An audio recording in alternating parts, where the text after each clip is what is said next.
সম্মানিত দর্শকবৃন্দ, আসসালামু আলাইকুম। রাফা এগ্রো ইউটিউব চ্যানেলের পক্ষ থেকে আন্তরিকভাবে শুভেচ্ছা এবং অভিনন্দন। সম্মানিত দর্শকবৃন্দ, আমরা আবারও আপনাদের মাঝে একটি ভিডিও নিয়ে উপস্থিত হলাম ইনশাআল্লাহ। আমরা যে আমাদের করলা জমিটি ছিল ওইখানে বিনা খরচে আমরা আবারও ওই করলা উঠানোর পরে আমরা ওইখানে বীজ বপন করে দিয়েছি ইনশাআল্লাহ। সেখান থেকে আমাদের গাছ দেখতে পাচ্ছেন ইনশাআল্লাহ। আর আপনাদের একটা কথা বলে রাখি, আমাদের যে এই শশা গাছগুলো ছিল দেখেন নিচের পাতাগুলো আমাদের কাটিং করে দেওয়া হচ্ছে।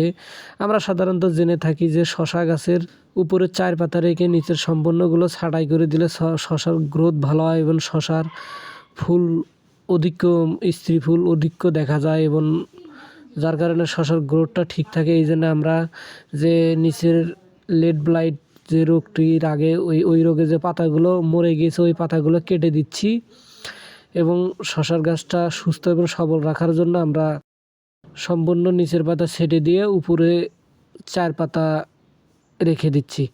গাছগুলো ইনশাল্লাহ মোটামুটি দেখা যাচ্ছে গ্রোথ ভালো আছে। গাছগুলো থেকে পর্যাপ্ত ফলন আশা করতেছি।